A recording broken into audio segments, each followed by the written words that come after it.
Yo, what's good, everybody? I'm Zack Poff. That is Myckena Guerrero. Hey, everybody. Hey, everybody. You know her by now. Now, Myckena Elite 11 quarterbacks just got announced today. The 12 dudes that will be participating in the 7-on-7 finals up in Oregon in late June, early July. We got the list. Let's pull up the first batch. Who's that top guy? He's pretty good, huh? I mean, none other than Trevor Lawrence.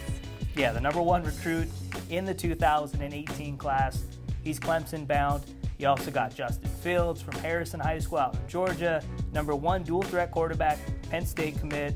And you knew my guy Matt Corral was going to show out, right? Oh, yeah. He's a USC guy, transferred over to Long Beach Poly for his senior season. He's the #2 pro style guy, just under Trevor Lawrence. And who are the final three we got here? Now we got Dorian Thompson-Robinson from Bishop Gorman. DTR. Tanner McKee out of Centennial High School, and Devin Leary out of New Jersey. New Jersey. He's a four-star North Carolina State commit. And we'll get to him later. He kind of reminds me of a former great quarterback in the high school level. You have to wait and see who I'm talking about here. Let's pull up the second list. Here are the second batch of guys. Justin Rogers. He recently just committed to TCU. He's the #6 dual threat quarterback out in Louisiana at Parkway High School. Jack Tuttle, 4-star Utah commit from Mission Hills High School. Tyler Schuff, Hamilton High School out in Arizona. Who we got?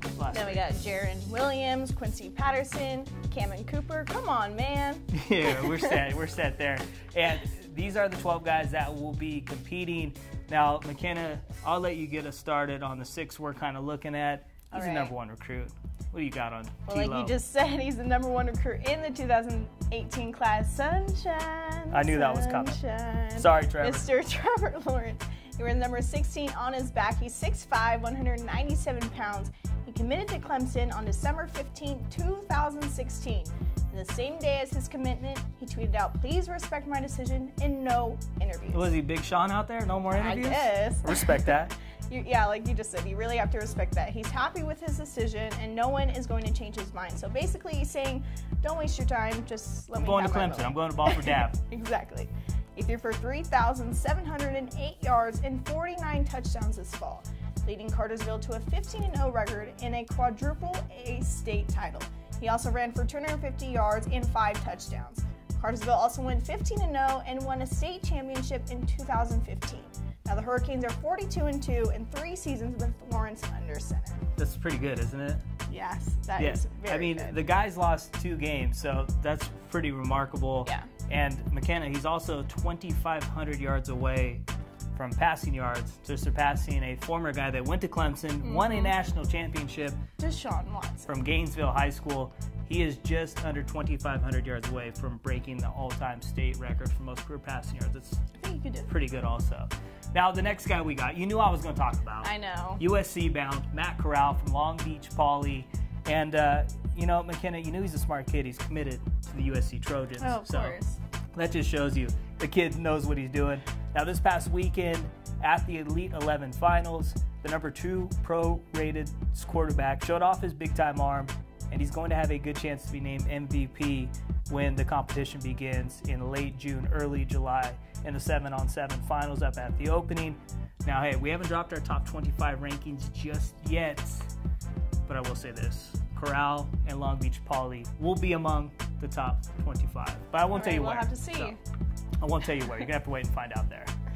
Now, you know what's really funny? There's about 20 miles separating the #1 QB and the second best quarterback in the country, 5-star Justin Fields out of Harrison High in Georgia. Now, he's the #1 dual threat quarterback, and he's a Penn State commit, but he's still keeping his options open to Florida, Florida State, and Georgia. Now, Fox Sports reporter Bruce Feldman even tweeted out a lot of good buzz building around #Penn State QB commit Justin Fields. Very impressive kid. So obviously he's getting a lot of praise, so maybe Penn State should be a little worried. I don't think Franklin needs to worry. I think he's sticking put with the Navy Lions. Okay, well, we'll see. But Fields also told USA Today when talking about Trevor Lawrence, "We're friends and we're close. We've been trying to get a dual workout together, but it just hasn't happened." and I think that's really cool. With all the competition, they're able to come together and, you know, well, they're going to different colleges, so you're not going to really get that competition. You want to be the #1 quarterback. Exactly. And I really believe both these guys do think they are. But hey, at the end of the day, you can learn a lot from a guy that's just as good or maybe better. So you can never learn too much. It's like Kobe teaching all these kids in the NBA right now. That's true. You can always grow and get better. Of course. Nobody's perfect. Nobody, except me. Oh, but stop. Dorian Thompson-Robinson up next on the list. And hey, you know, he's finally getting that chance to be the starting quarterback for Bishop Gorman. He had to wait under the wings of Tate Martell last year. He's getting the keys this year. Can't wait to watch him play. And during the 3-day trip in the finals at the Elite 11, a lot of people were saying he had the best third day and was just throwing dimes all over the field. DTR checks in as a top 50 recruit overall. He's also the #3 dual threat quarterback and #2 player overall in Nevada. Now, Myckena, this hurts me saying. I know it does. He's a UCLA commit. Gonna be a but Bruin. I ain't got no beef. DTR is a big-time player. I ain't got no problem with him going to UCLA. It's a good school to go to. And, hey, stay in the West Coast and ball in the Pac-12. I respect that. But I think DTR is going to have a big-time senior season. Yeah. Definitely has big shoes to fill. Yeah, I mean, Tate Martell was pretty good. He was didn't lose a game. He was our National Football Player of the Year. And Gorman, 54 wins in a row. See if DTR can keep things going. Second longest active winning streak among all 11-man football teams, so pretty good. Another team that's, you know, used to win a lot of football games is Corona Centennial. They got a pretty good quarterback too, huh? So, of course, we got to talk about Tanner McKee. He's the nation's top uncommitted quarterback, and he's not rushing it. The 4-star recruit threw for 3,522 yards and 36 touchdowns and just 8 interceptions. He led Centennial to an 11-2 record last season, but he also plays volleyball. You know, the height really helps. He's 6'6", 220 pounds. How would you like that guy to spike one right on you? It'd be like Meet the Parents. No, that would be really bad.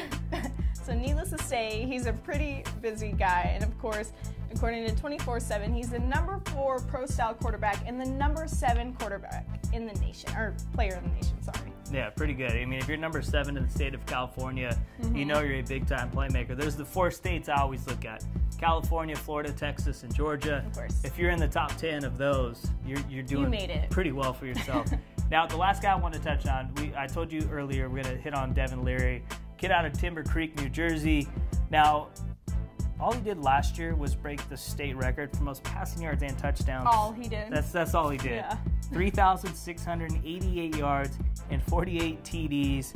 But the thing he's probably most proud of, he led his team to back-to-back South Jersey Group 4 championships. Now, during day 2 of the competition, the NC State commit put on a show.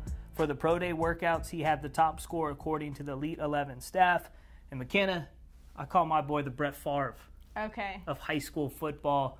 But he's not going to come back to high school, right? He's going to finish and move on. Yeah. Okay. Well, Brett Favre, he's got family in there, so I understand what he was doing. But he loves to grip it and rip it.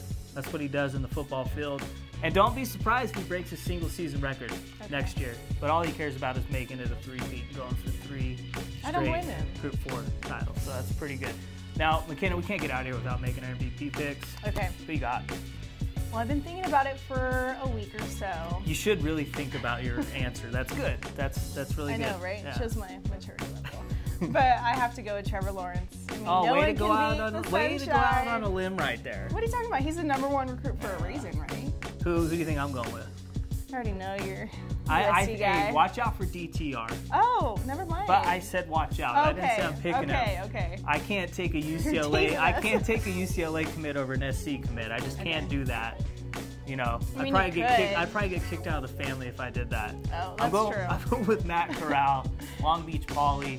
He's probably got the biggest arm out of the group. I like your pick, Trevor Lawrence. The kid's got the best salad in the business. No one's got better hair. No. But Matt Corral, man, I think he's poised, and his big-time arm's going to show off in the 7-on-7 drill. We'll see. We'll see. Tournament begins June 28th up in Beaverton, Oregon. Of course, it's Nike's the opening finals, and it goes all the way till July 3rd. Yes. So we'll break it down after the competition's over, after 4th of July, so stay tuned. That's all the time we got. That's Myckena Guerrero. I'm Zack Poff here on MaxPreps.com.